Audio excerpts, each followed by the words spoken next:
ഇന്നത്തെ റെസിപ്പി ഒരു സ്നാക്ക് റെസിപ്പിയാണ് ചിക്കൻ പഫ്സ്. ബേക്കറിയിൽ നിന്നും കടയിൽ നിന്നും ഒന്നും വാങ്ങേണ്ട വളരെ എളുപ്പത്തിൽ എങ്ങനെ ചിക്കൻ പഫ്സ് നമുക്ക് വീട്ടിലുണ്ടാക്കാമെന്നാണ് ഇന്നത്തെ റെസിപ്പി കാണിക്കുന്നത്. ആദ്യമായിട്ടാണ് ചാനൽ കാണുന്നതെങ്കിൽ സബ്സ്ക്രൈബ് ബട്ടൺ ഒന്ന് പ്രസ് ചെയ്യണം.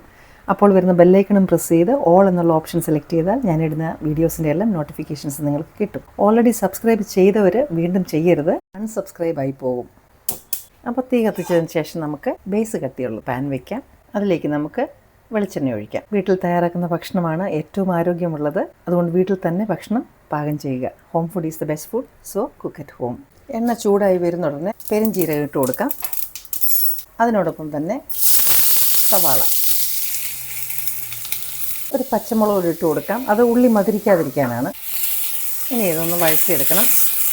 പഫ്സ് ഉണ്ടാക്കുമ്പോൾ ശ്രദ്ധിക്കേണ്ട കാര്യം, നമ്മൾ ഉണ്ടാക്കുന്ന മസാല അഥവാ ഫില്ലിങ് വളരെ ഡ്രൈ ആയിരിക്കണം. ഉള്ളി പകുതി വഴന്ന് വരുമ്പോൾ നമുക്ക് ജിഞ്ചർ ഗാർലിക് പേസ്റ്റ് ഇട്ട് കൊടുക്കണം. അതിനൊപ്പം അല്പം ഉപ്പും. അപ്പോൾ ഇപ്പോൾ ഉള്ളിയിൽ ഫ്ലേവറെല്ലാം നന്നായിട്ട് പിടിച്ചോളും. ഇത് കുറച്ചുകൂടെ ഒന്ന് റോസ്റ്റ് ആയിക്കോട്ടെ.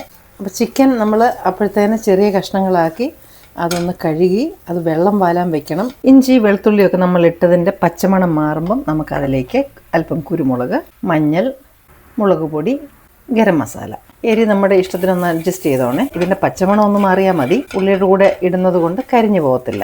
ഇതിലേക്ക് ചെറുതായിട്ട് കട്ട് ചെയ്തിരിക്കുന്ന ചിക്കൻ ഇട്ട് കൊടുക്കാം. അപ്പോൾ നമ്മൾ കുറച്ച് ഒരു 4-5 എണ്ണത്തിനുള്ളതേ ഞാൻ തയ്യാറാക്കുന്നുള്ളൂ. അതിന് തയ്യാറാക്കിയ ഇൻഗ്രീഡിയൻസ് ലിസ്റ്റെല്ലാം ഞാൻ വീഡിയോയുടെ ഒടുവിൽ അതുപോലെ തന്നെ ഡിസ്ക്രിപ്ഷൻ ബോക്സിലും തന്നേക്കാം. ഇനി ഇത് നന്നായിട്ടൊന്ന് വേകണം. അപ്പോൾ ഞാനൊന്ന് അടച്ചു വയ്ക്കാം. അതിൻ്റെ കൂടെ നമുക്ക് ഒരു ചെറിയ തണ്ട് കറിവേപ്പിലയും കൂടെ ഒന്ന് ഇട്ടേക്കാം. ഇത് ഓപ്ഷനിലാണ് കേട്ടോ. അപ്പോൾ എനിക്കൊരു സന്തോഷത്തിന് ഞാൻ ഇട്ടതാണ്, നിർബന്ധമില്ല. നല്ലപോലെ വേകട്ടെ. വെള്ളം ഒഴിച്ച് കൊടുക്കരുതേ. വെന്ത് കഴിഞ്ഞതിന് ശേഷം നമുക്കിതൊന്ന് തുറന്ന് വെച്ച് ഇത് ഇളക്കി ഇതൊന്ന് ഡ്രൈ ആയിക്കോട്ടെ. അതുപോലെ തന്നെ മസാല ബേസിൽ പിടിക്കാതെ അത് ഇളക്കിയെടുക്കണം. മസാല കരിയരുതേ, ഇടയ്ക്കിടയ്ക്കൊന്ന് ഇളക്കി കൊടുക്കണം. എന്നിട്ട് ഇതിൽ പറ്റിപ്പിടിച്ചിരിക്കുന്ന മസാലയെല്ലാം നമ്മൾ എടുക്കണം. അതല്ലെങ്കിൽ നമ്മുടെ ചിക്കൻ പഫ്സിന് ടേസ്റ്റ് ഉണ്ടാവത്തില്ല. ഇതിപ്പോൾ ഡ്രൈ ആയിട്ടുണ്ട്, അത് ഓഫ് ചെയ്യാം. ഇതിന് തണുക്കണം. ഇനി നമുക്ക് ഈ പേസ്റ്റ് ഒന്ന് കട്ട് ചെയ്യണം. ആക്ച്വലി ഇത് വാങ്ങിക്കാൻ കിട്ടും കേട്ടോ. നിങ്ങൾ റെഡിമെയ്ഡായിട്ട് നിങ്ങളങ്ങ് വാങ്ങിച്ചാൽ മതി.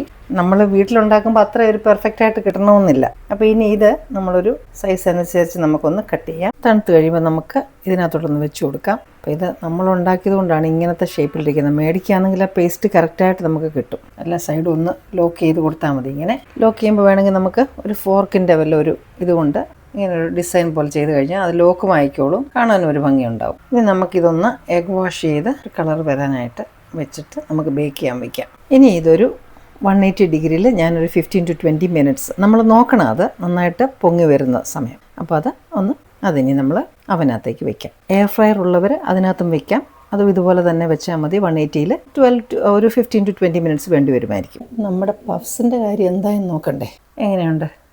അപ്പോൾ ഞാനതിന് പുറത്തോട്ട് എടുക്കാം. നല്ല കറക്റ്റായിട്ട് നമ്മുടെ പഫ്സ് വന്നിട്ടുണ്ട്. അപ്പോൾ നിങ്ങളിതൊന്ന് ട്രൈ ചെയ്ത് നോക്കണം. വളരെ ഈസി ആയിട്ടുള്ള റെസിപ്പിയാണ്. ഇഷ്ടപ്പെട്ടുവെങ്കിൽ ലൈക്ക് ചെയ്യാനും കൂട്ടുകാർക്ക് ഷെയർ ചെയ്യാനും സബ്സ്ക്രൈബ് ചെയ്യാനും മറക്കരുത്. ഇനിയും നിങ്ങൾക്ക് ഇഷ്ടപ്പെടുന്ന മറ്റു നല്ല റെസിപ്പിയുമായി വീണ്ടും ഞാനെത്തും. Till then I am signing off and you stay safe.